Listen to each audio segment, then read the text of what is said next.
2023-এর কোরবানি ঈদের পরের এক বৃহস্পতিবার রাতের কথা।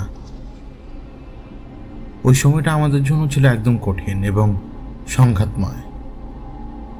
2022 সালের পর থেকে যে অশান্তি আর যে সংঘাত আমাদের জীবনে ছিল, আমি সাহেবের, দিগন্তের তারার, আমার পরিবারের উপরের, তার শেষ কিন্তু তখন আসেনি। ওই একটা খেলার মধ্যে যে কখন শাহ আমানতের সাথে দেখা হবে, জড়িয়ে যাব, কল্পনাও করতে পারিনি। কিন্তু ওই দিন আমরা একটা কাজে রেভারেন্ডের খোঁজ পাওয়ার জন্য একটা এলাকায় গিয়েছিলাম এবং কোনো এক কারণে দিগন্ত তারা যে জায়গা তাকে খুঁজছিল সেই জায়গায় পায়নি। ওই সময়টায় বৃষ্টি শুরু হয় ওই এলাকাতে, এবং আজ আমি এই মুহূর্তে যে সময় রেকর্ড করছি, ঢাকাতে বৃষ্টি হচ্ছে। আমি তখন দূরে, আমরা একটা খোলা ময়দানে ছিলাম, তো দূরে দেখতে পেলাম যে দূরে জঙ্গল আছে এবং রাতের আকাশ মেঘলা হয়ে বৃষ্টি যখন শুরু হয় তখনও হয়তো ঢাকা শহরে একটু আলো দেখা যেতে পারে চারপাশ অন্ধকার থাকলেও, কিন্তু ওই সমস্ত এলাকাতে সহজে ঠাহর করা যায় না। এবং যখন বৃষ্টি সারাশি পড়তে শুরু করে, চোখের মধ্যে পানি ঢুকে, চারপাশে পানি থাকে, এই জন্য আরও ঠাহর করতে খুব কষ্ট হয়। কিন্তু দিগন্ত তারা আমাকে অন্যদিকে নিয়ে যায়। ওই বৃষ্টিতে ভেজা অবস্থায় একটা গাছের নিচে এসে বসলাম। দিগন্ত তারা ফুসফুস করছে, ওর কেন জানি মনে হলো ওই সময়টা আমরা কেউ কাউকে বিশ্বাস করতে পারতাম না। তো ওই সময়টা ওর মনে হলো রেভারেন্ড মনে হয় ওকে ধোকা দিয়েছে। এখন দাঁড়িয়ে দাঁড়িয়ে যখন ফুসফুস করছে চারপাশে, আমি চিন্তা করছিলাম যে এরপরে কি করব। এই যে ভয়, যখন আমরা ভয় পাই, যখন আমরা আতঙ্কিত হই, আমাদের মুখের স্বাদ একদম বদলে যায়, মুক্তি তো হয়ে আসে, হাত পা চলতে চায় না। ওই সময় যদি উদ্যম বা শক্তি নিয়ে যদি এক কদম আগাই নেন, আমি পিছিয়ে যেতাম 10 কদম ভয়ে। বোঝাতে পারবো না কাউকে। আজ হয়তো স্বাভাবিকভাবে কথা বলতে পারছি আপনাদের সামনে, কিন্তু তখন সেই সময়টা ছিল না আমার হাতে, তখন সেই সুযোগও ছিল না, সেই মন মানসিকতাও ছিল না। বাইরে এই গাছের চারপাশে প্রচণ্ড বৃষ্টি হচ্ছে। আমি আবার গাছটা চিনতে পারলাম না, কিন্তু আবার চেনার দরকারও মনে করিনি। এত বেশি ঝোপালো গাছ বেয়ে টপ টপ করে গায়ে পানি পড়ছে, কিন্তু ওই সারাশি বৃষ্টির পানি আমাদের গায়ে পড়ছে না। একটা সময় দিগন্ত তারা এসে বসে আমার পাশে। ও চাইলে চলে যেতে পারতো, কিন্তু ও জানে যে আমি এলাকাটা চিনি না। অ্যাটলিস্ট আমাকে এমন একটা জায়গায় ওকে রেখে যেতে হবে যেই জায়গা থেকে যোগাযোগ ব্যবস্থার মাধ্যমে আমি যেতে নিরাপদে বা ফিরতে পারি আমার ঠিকানায়। তো ও চাইলে আমাকে এখানে রেখে চলে যেতে পারবে না। তখন অনেকটা সময় আমরা একদম চুপচাপ। আমি হঠাৎ জিজ্ঞেস করলাম ওকে, ওই দিনই বিকালবেলা আমি অনেকগুলো হাইকমান্ডের নাম আরও স্পষ্টভাবে শুনতে পাই। আগে থেকে তো চিনতাম, এদের নামগুলো স্পষ্ট ছিল না আমার কাছে। তো ওই দিন আমি বেশ কয়েকটা হাইকমান্ডের নাম শুনতে পাই। এর মধ্যে একজনের নাম আমি জিজ্ঞেস করি কৌতূহলবশত, কারণ ওই হাইকমান্ডের বেসটা ছিল মিডল ইস্টে, এবং মিডল ইস্ট হচ্ছে আমাদের প্রাণপ্রিয় নবীজের দেশ, সৌদির অবস্থান। তো ওই সীমারেখাও কিন্তু ওদের আওতায়, ওই দেশের সীমারেখাটাও ওদের আওতায়। যেহেতু আমি বিকালবেলা শুনতে পেয়েছিলাম, তখন আমি দিগন্ত তারাকে জিজ্ঞেস করলাম, আচ্ছা যদি মুড ভালো থাকে তাহলে আমাকে বলো তো, এই মিডল ইস্ট হাইকমান্ডের ব্যাপারে কি জানো? ও শুধু একটা ফোর্স করে একটা নিঃশ্বাস ছাড়লো, যেটা আমি বুঝতে পারলাম। এবং আমি কিন্তু ওকে কোনো মানুষের রূপে দেখতে পাচ্ছি না, আমি শুধুমাত্র দেখতে পাচ্ছি একটা টলমলের ছায়া। দরকার পড়ে না সবসময় এভাবে রূপে আসার জন্য। তখন এটুকু বুঝলাম যে ও সরে এসে আমার ডান পাশে এসে বসেছে। মানে যেইভাবে এমনভাবে বসেছে আমার ডান পাশে, আমাকে মাথা কাত করে ওকে দেখতে হবে যদি দেখতে চাই, কিন্তু আমার দরকার পড়বে না দেখার। তখন দিগন্তের তারা আমাকে বলল, এবং এই মুহূর্তে আমি একটা না যা যা বলে যাব এগুলো সব দিগন্তের তারার কথা। আলো, তুমি যার কথা আমার কাছে জানতে চাইছো তাকে আমি অত বেশি ব্যক্তিগতভাবে চিনি না, কিন্তু তার দুর্নাম আছে। তার নামই তার দুর্নামের আসল রূপ। তার নাম হচ্ছে মুসাদ আল্লাম। ওকে রক্তচোষা বলে সবাই, এই জন্যই ওর নাম রক্তচোষা। ওরা অপারেট করছে এই মিডল ইস্টের চারপাশে গেল প্রায় 750 বছর ধরে, এবং 750 বছর আগে ওই জায়গায় অপারেট করতো অন্য আরেকটা গ্রুপ, এবং সেই গ্রুপ নিজেরা মারামারি করে, স্বাভাবিকভাবেই ওরা সবসময় মারামারি করে, এটা তো জানোই। নইলে ক্ষমতার উপরে ওঠার জন্য এক একজন পাগল হয়ে থাকে কেন? তুমি তো জানোই যে 7 মাথার অজগর চেয়েছিল বেইজুসের জায়গা নিতে, কিন্তু বেইজুস তো সেই সুযোগকে দেয়নি। ঠিক তেমনি এই সমস্ত জায়গায় ক্ষমতার পালা বদল হবার ক্ষেত্রে এরকম খুনাখুনিগুলো হয়, এবং খুনাখুনির পরে আর কি স্বাভাবিকভাবে ওরা এইখানে এসে অবস্থান নেয়, কিন্তু আলটিমেট লিডারের কাছে ওরা নতজানু করে। ওরা সেই সিস্টেমটাই ফলো করছে যে সিস্টেমটা প্রত্যেকটা কমান্ড ফলো করে। এই কমান্ডগুলো সব ধরনের ধরাছোঁয়ার বাইরে। কেমন ধরনের ধরাছোঁয়া? এখন তুমি যদি মানুষের কাছে যাও, একজন রোগাক্রান্ত মানুষের কাছে যাও, তার কাছে রোগটা যেরকম, ওই রোগটা সংক্রমণ করিয়েছে যে ভাইরাসটা বা যে জীবাণুটা, সেইটার বিস্তৃতি বা সেটা ধন আর এক রকম। মানুষজন জানে না যে আসলে কারা কারা অপারেট করে। অপারেট করবে না কেন? এটা একটা বিশাল সাম্রাজ্য। মানুষের সামনে যা আছে মানুষের পেছনে এর চেয়ে প্রায় 8 থেকে 9 গুণ বেশি। লুকিয়ে লুকিয়ে যে কজন পারে সে কজনই পারে, সেটা তো সবাই জানে। এবং এই কয়জনই এই পার্কে অস্থিতিশীল করে রাখতে পারে। ওরা সবার পেছনে এমনভাবে বসে আছে, ওদেরকে দেখলেও কেউ বুঝতে পারবে না যে এরা একটা কমান্ড ফলো করে, যে কমান্ডটার মেইন হচ্ছে রাস, সুপ্রিম কমান্ডার। কিন্তু ওই যে বললাম, হাজার হাজার মানুষ যদি তোমাকে দেখে, তোমাকে একটা সাধারণ মানুষই মনে করবে, কিন্তু তুমি কে সেটা আমরা জানি, আর তোমাকে যারা চেনে তারা জানে। এই জন্য সাধারণদের কাছে তুমি সাধারণ, কিন্তু যে জানে সে জানে তুমি কতটুকু। ব্যাপারটা এরকমই। কমান্ড সব জায়গায় আছে, কিন্তু কেউ জানে না যে আসলে কে কমান্ড পরিচালনা করে। ওরা মিডল ইস্টের রক্তচোষা শয়তান। ওরা খুব ভয়ঙ্কর, জানো।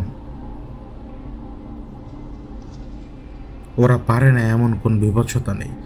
অন্তত রাশিয়ার দিকের লোকের এরকম না, অন্তত ইউরোপের দিকের লোকের এরকম না, অন্তত এই ইস্টার্ন কমান্ড এরকম না। হ্যাঁ, তুমি বলতে পারো যে জার্মান আগে করা একটু হয়তো ওদের মাথায় ক্র্যাক আছে, কিন্তু বিভৎসতা বলো বা দুষ্টুমি বলো বা শয়তানি বলো, সব কিছুর শীর্ষে এই মিডল ইস্ট হাই কমান্ড। ওরা পারে না এমন কোনো নোংরা কাজ দুনিয়াতে নেই বা করেনি। ওরা মানুষের কানে যে ফুসফুস করে, ওরা মানুষের কানে ফুসফুস করে কথা বলে, ওরা মানুষের স্বপ্নে আসে, স্বপ্নে এসে ওরা মানুষকে বিমোহিত করে। ওরা লোভ জাগায়, ওরা কামনা বাসনা জাগায়, ওরা রাগ জাগায়, ওরা সব কিছু জাগায় একটা মানুষের ভেতরে। একটা মানুষকে অস্থির করে তোলে তাকে দিয়ে সেই কাজ করানোর জন্য, যে কাজ করার পরে সে বিচ্যুত হয়ে যাবে সব কিছু থেকে, এবং তারা জয়ী হয়ে যাবে। এই মুসাদ আলদাম ও তোমাকে এমন একটা ঘটনার কথা বলতে পারি যা শোনার পরে ও বিচার করতে পারবে না কিরকম। মুসাদ আলদাম একদিন কোনো এক কারণে বের হয়ে এসেছিল। অনেক সময় দেখবে যে রাষ্ট্রপ্রধানরা ভ্রমণ করে, ওরা তো এক একজন কমান্ডার, ওরাও ভ্রমণে বের হয়। ওই সময় যখন ভ্রমণে বের হতো তখন পালকিতে থাকতো ওরা। এই জন্য অনেকে মনে করে যে পালকি মানেই জিন, সেই জিন পালকিতে চলাফেরা করে। পালকিতে যখন সে চলাফেরা করছিল, এই মুসা তালদাম এবং তার বহর মিডল ইস্টের এমন একটা জায়গায় থমকে দাঁড়ায়, যে জায়গায় থমকে দাঁড়ার কারণ ছিল একটাই, তারা কিছুটা দূরে ছোট্ট একটা বসতি দেখতে পায়। একদমই ছোট্ট, এই প্রচণ্ড বড় সুবিশাল মরুভূমির মাঝে ছোট্ট একটা কুয়া এবং 21 জনের একটা ছোটখাটো মহল্লা। মোসাদ আলদাম সম্ভবত ওর চাকরদের জিজ্ঞেস করেছিল ওরা কারা। তখন ওদের চাকরদের মধ্যে থেকে একজন হয়তো বলেছিল ওরা বেদুইন, ওরা এরকমই, এটা তো আমরা জানি। মোসাদ আলদাম কি বলেছিল জানো? সে বলেছিল, বেদুইন বললে ঠিক আছে, আশপাশে তো আর কেউ নেই তাই না? হ্যাঁ, আমি তো কাউকে দেখতেও পাচ্ছি না, চলো এদের সাথে একটু খেলা করি। অনেকদিন হয় মানুষের সাথে খেলা হয় না। মুসাদ আলদাম তখন নিজে মানুষের রূপ ধারণ করে ওই মহল্লায় যেয়ে পৌঁছায়। মুসাদ আলদাম তাদের কাছে নিজের পরিচয় দেয়, সে একজন বেদুইন এবং সে তার পথ হারিয়ে ফেলেছে, এবং প্রত্যেকটা লোকে কাছে থাকা অবস্থা সে প্রত্যেকটা লোকের স্মৃতি শক্তি থেকে সব ধরনের ইনফরমেশন নিয়ে নেয়। প্রত্যেকের চেহারার কপালের দিকে তাকায়, ঠিক কপালের মাঝ বরাবর এবং তাদের বুক বরাবর যেই জায়গাটায় তাদের হৃৎপিণ্ডের অবস্থান, এই দুটো জায়গায় তাকিয়ে সে সব ধরনের খোঁজ খবর প্রত্যেকটা ব্যক্তির ব্যাপারে নিয়ে নেয় কয়েক সেকেন্ডে। এবং নিয়ে নেবার পরপরই তাদের উপরে একটা ছোটখাটো প্রভাব ফেলে, যাতে তারা এই মুহূর্তে ওকে যাতে গ্রহণ করে নেয়, এবং ওরা গ্রহণ করে নেয় ওকে। কিন্তু ওরা কি জানতো কি হবে? ওরা কি জানতো যে ওরা মানুষ রূপে কাকে গ্রহণ করেছে? ওই সময় আগুন জ্বালানো হয়েছিল পাশেই। একটা পশুকে সে আগুনে রান্না করা হবে, পশুকে তারা পরিষ্কার করে রেখেছে, পশুর মাংস ওই আগুনে সেদ্ধ করা হবে এবং তারপর তা খাবে তারা সবাই মিলে। ওই আগুন যখন তৈরি করা হচ্ছিল, মুসাদ আলদাম দূরে দাঁড়িয়ে থেকে ওই আগুনকে দেখছিল। মুসাদ আলদাম ঠিক করে ফেলেছিল এই মুহূর্তে যে আগুন জ্বালাচ্ছে তাকে এই আগুনে সে জ্বালিয়ে মারবে, এবং যাকে সে দেখলো আগুনের পাশে এসে যে ব্যক্তি আগুন জ্বালাচ্ছে তাকে সাহায্য করতে, মুসাদ আলদাম ঠিক করলো যে সাহায্য করছে এই মুহূর্তে আগুন জ্বালাতে, তাকে দিয়েই এই ব্যক্তির গায়ে আগুন জ্বালাবে যে আগুন জ্বালানোর চেষ্টা করছে। এক এক করে প্রত্যেকটা ব্যক্তির কর্মকে সে হিসাব করে দেখল, যে যেই কাজ করছিল তাকে সেই কাজের হিসাবেই সে কষ্ট দেবে বা খেলাধুলা করবে তাদেরকে নিয়ে। তারা যখন রান্নার জন্য সবাই তৈরি, ওই কয়েকজনের মধ্যে একজনের শিশু সন্তান ছিল, বলেছে না সে দেখে নিয়েছে কে কি করছে না করছে। সবাই এই খাবার খাওয়ার পূর্বে এই শিশু সন্তানকে তার মা দুধ খেয়েছিল। তো মুসাদ আলদাম ঠিক করে এই শিশুকে তার মায়ের বুকে দুধ দিয়েই সে হত্যা করবে। কিভাবে? সে তার শক্তি দিয়ে ওই শিশু সন্তানকে দূরে থাকা অবস্থাতেই কান্না ধরিয়ে দেয়। তো স্বাভাবিকভাবে মা ছুটে যাবে। মুসা দালদাম সবার সামনে বসে আছে, সবার সাথে বসে আছে, সে খাবে। ওই মা ছুটে গেল। স্বাভাবিকভাবে মারা মনে করে যে সন্তান ক্ষুধায় হয়তো কান্না করছে। সে মা তার সন্তানকে তো কোলে তুলে নিলেন, কিন্তু মুসা দালদাম তার মুখের সে বীভৎস হাসির রেখাটা ফুটিয়ে তোলে এবং ওই দূরে থাকা অবস্থায় শুধুমাত্র তার ইশারা দিয়ে মায়ের বুকের দুধকে সে বিষে রূপান্তর করে। বেশ কয়েক ফোঁটা চলে যায় এবং বেশ কয়েক ফোঁটা চলে যাওয়ার পর যখন সে বিষ, এই ঐশ্বরিক বিষ যখন গলা দিয়ে নামতে শুরু করে শিশু সন্তানের, ওই শিশু সন্তানের গলা জ্বালা পোড়া করতে শুরু করে। ওই মা তো ছুটে আসতে পারছে না, জানো, ওই মা ছুটে আসতে পারছে না। এদিকে তার সন্তান কাঁদছে, সে দেখছে তার সন্তান কাঁদছে। ওই বিষ সন্তানের গলা দিয়ে পাকস্থলী পর্যন্ত যেতে যেতে ভেতরে সব কিছুকে মুহূর্তের মধ্যে জ্বালিয়ে একেবারে ফসকে দিয়েছে। ওই সরু গলায়, ওই সরু কণ্ঠনালী, ওই সরু খাদ্যনালীতে এই বিষের কারণে এমন ফোসকা পড়ল, এই শিশু সন্তান শ্বাস নিতে পারছিল না।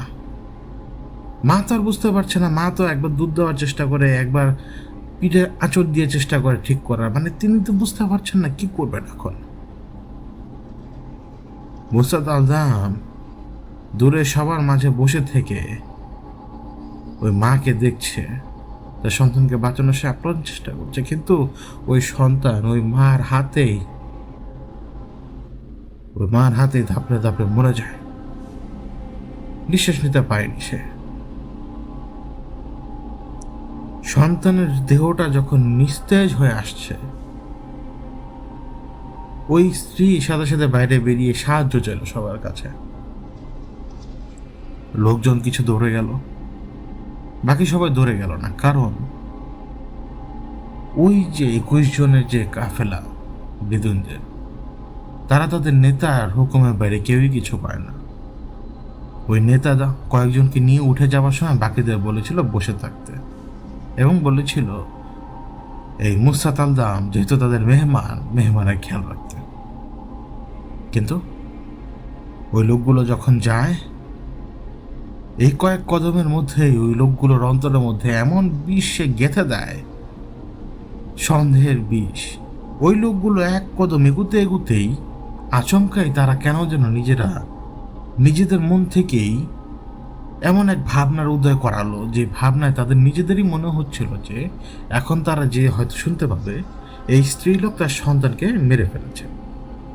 প্রথমে দেখা যাবে যে সে বলবে যে তার এই স্ত্রীলোক বলবে যে আমরা তাকে দুধ পান করিয়েছিলাম, কিন্তু সে দুধ পান করা অবস্থায় সে মারা গেছে।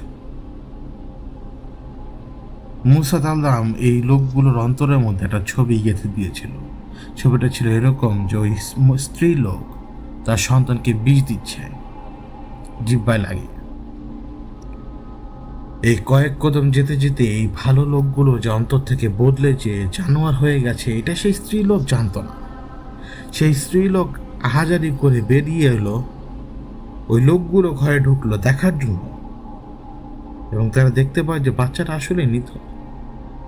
এবং ওই যে একটা ছবি মুসা দালদাম তাদের অন্তরে গেঁথে দিয়েছিল, যে প্রত্যেকেরই মনে হচ্ছিল যে তারা ভেতরে যে দেখবে বাচ্চার জিহ্বাটা নীল হয়ে আছে এবং বাচ্চাটা মারা গেছে।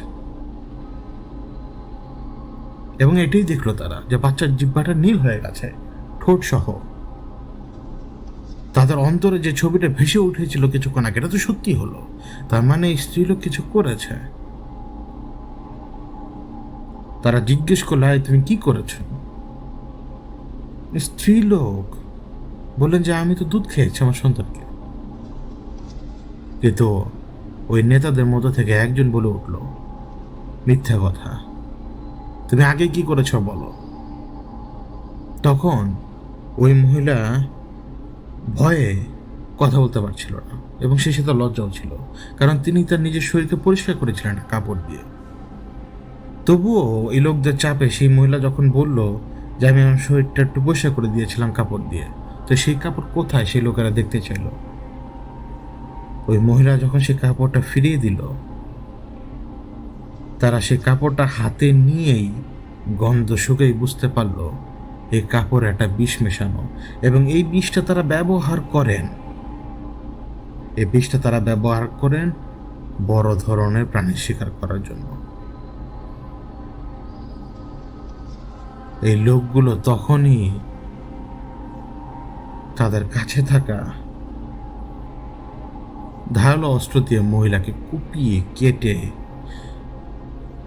টুকরো টুকরো করে ফেলে। ওই মহিলার শরীরে এমন কোনো জায়গা ছিল না, শুধুমাত্র কাপড়ের কারণে মাংসগুলো খুলে আসেনি।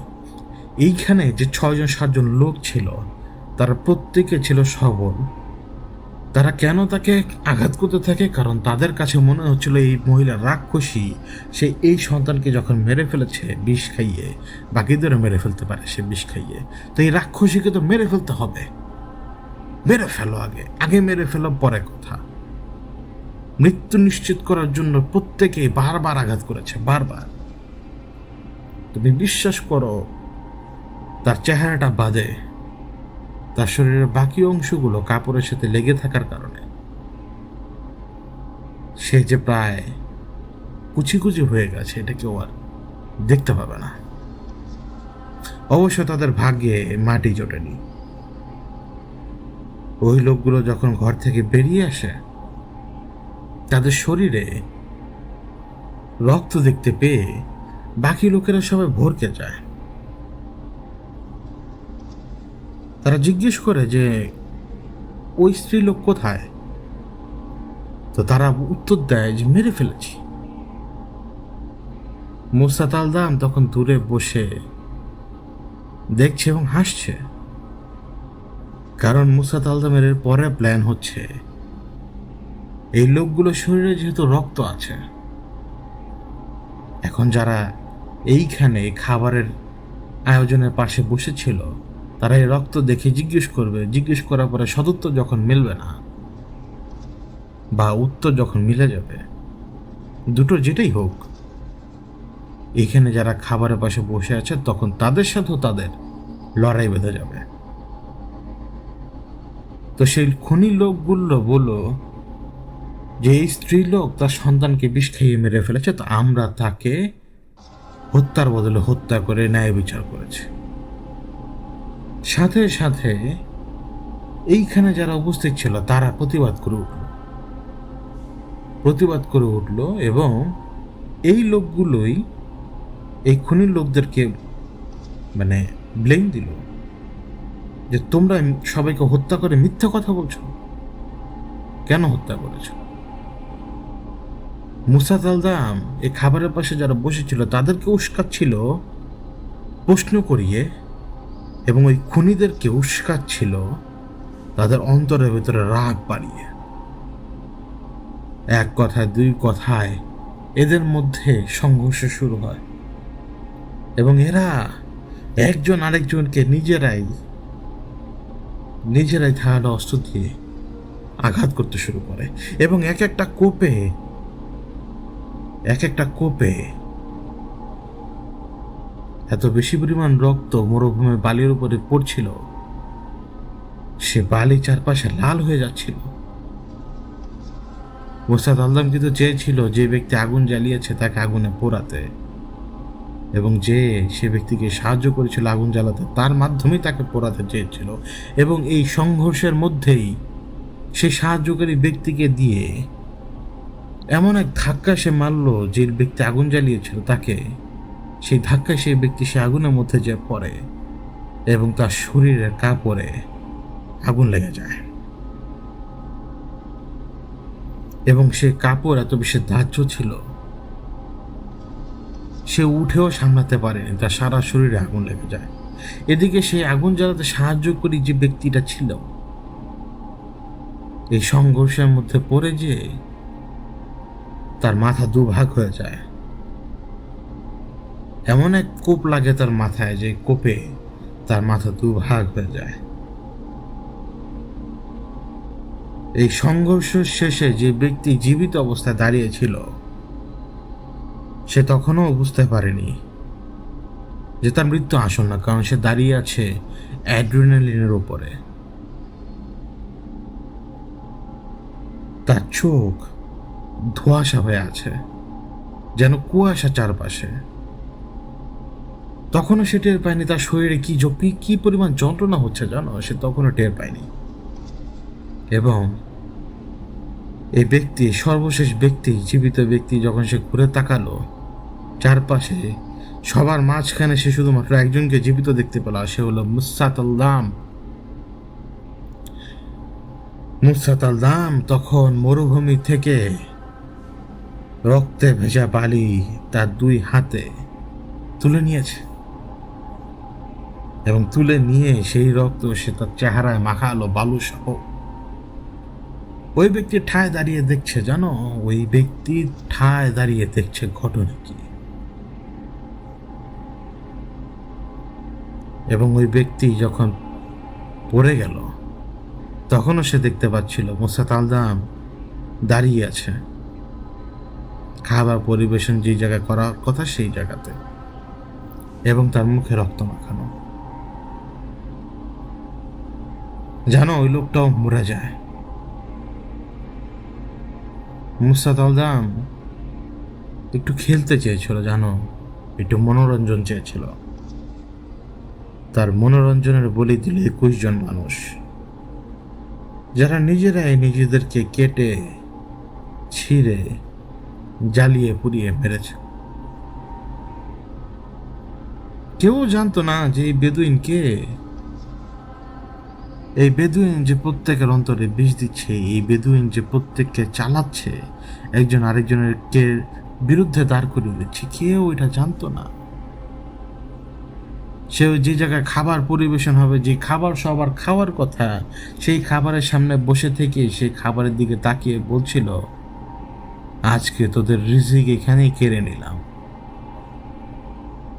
তোরা এই খাবার কেউ খেতে পারবি না, তোরাই নিজেদেরকে এমনভাবে রান্না করবি এই জমিনই তোদেরকে খাবে। এই কথা বলার পর দিগন্তে তারা না একদম চুপ হয়ে যায়, কথা বলতে পারছিল না। আমি তবুও জিজ্ঞেস করলাম ওকে এরপর কি করেছিল, বা ওদের লাশের কি হয়েছিল পরে। দেখুন তো, তারা অনেকক্ষণ পরে বলল যে ওঠো, আমাদেরকে যেতে হবে। ও আর আমি চললাম, বুঝলাম যে ওই ব্যাপারে কথা বলতে চায় না। তো আমাকে নিয়ে একটা বাস স্ট্যান্ড থেকে প্রায় 50 কি 60 মিটার দূরে থাকা অবস্থায় আমাকে বলল যে এই সোজা গেলেই তুমি বাস স্ট্যান্ড পাবে, এরপর তুমি কিভাবে যাবে এটা তুমি নিজে ঠিক করে নিও। তাই আমি বললাম আচ্ছা ঠিক আছে। তাই আমি মনে করেছি ও চলে গেছে, কিন্তু সাডেনলি আমাকে বলে বসলো ওরা এই লাশগুলোকে বের করে আনেনি, জানো। ওরা বের করে আনবে কেন? মুসাত আল-দাম ওই প্রত্যেকটা লাশের শরীর থেকে বের হওয়া রক্ত নিজের হাতে তুলে নিয়ে তার নিজের চেহারায় মাখিয়েছে, এবং মাখানোর পরে সর্বশেষ সে যে পৌঁছায় সে শিশু বাচ্চার কাছে, কারণ তার বডি থেকে কোনো রক্ত বের হয়নি। তুমি জানো মুসাত কি করেছিল? মুসাত আল-দাম, ওকে তো আর এমনি এমনি কেউ রক্তচোষা বলে না। ও সে বাচ্চার গলায় কামড় দিয়েছিল, বাচ্চার গলায় কামড় দিয়ে ও বাচ্চার গলা থেকে সে ওই জমে যাওয়া রক্ত টেনে বের করে নিয়ে এসেছিল, এবং ও ওই রক্ত মুখে নিয়ে চারপাশে পিচকারি ছিটানোর মতো করে ছিটাচ্ছিল, যেন সে তামাশা করছে, এটা যেন রং, এই রং সে ছিটাচ্ছে পিচকারি দিয়ে।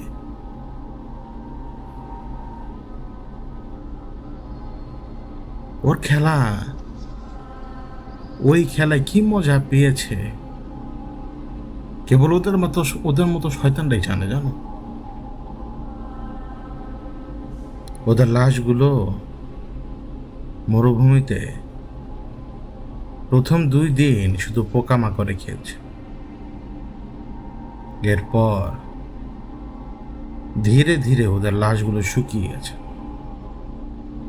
মরুভূমির যে গরম, এই গরমে লাশ গলে সেদ্ধ হয়ে যাবে, এরপরে শুকিয়ে যাবে, পচবে না সহজে, শুকিয়ে ছাই হয়ে যাবে। কিন্তু বিধির হিসাবটা ভিন্ন, জানো। কিছুদিন পরে ওই জায়গা দিয়ে যখন অন্য কোনো বেদুইনের দল যাচ্ছিল, তারা শুধুমাত্র দেখতে পেয়েছিল রান্না করার সরঞ্জাম এবং বাকি সব কিছুই কেমন যেন অর্ধেক ভালো দিয়ে ঢাকা। মরুভূমিতে ঝড় এলে যেরকম বালু চারপাশে ছড়িয়ে পড়ে, সেরকম বালুতে ঢাকা। ওই বেদুইনের দল ওই জায়গায় আসার পরে 1-2 কদম দেওয়ার পরেই তারা আবিষ্কার করে মানুষের হাড়গোড়। এবং যখনই দেখে এখানে মানুষের হাড়গোড়, ওরা সাথে সাথে এই জায়গাটা পরিত্যাগ করে চলে যায়। মুসা তালদাম সেই দিন 21 জন মানুষকে মেরে শুধুমাত্র নিজের কলুষিত অন্তরের ছোট্ট একটা নমুনা দেখিয়ে দিয়েছিল। সে আরো বিভৎস, সে আরো ভয়ঙ্কর আলো। আমাদেরকে এদেরই মোকাবেলা করতে হবে, আজ হোক বা কাল হোক। এরা আমাদের জীবনে আসবে। আমি তখন ওদিকে তাকিয়েছিলাম এই কথা শোনার পরে। তখন আমি শুধু এইটুকু বলেছিলাম, ওরা যদি আমাদের ব্যাপারে জানতে পারে তাহলে আমরা শেষ, তাই না? তখন দিগন্তে তারা এমন ভাবে তাকিয়েছিল যেন সে প্রচন্ড অসহায়। কিন্তু সে আমাকে কি বলেছিল জানেন? সে আমাকে বলেছিল,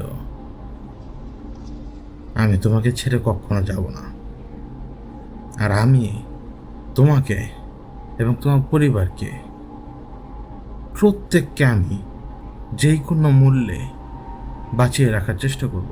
এই কথা আমি তোমাকে দিয়েছি আগেই।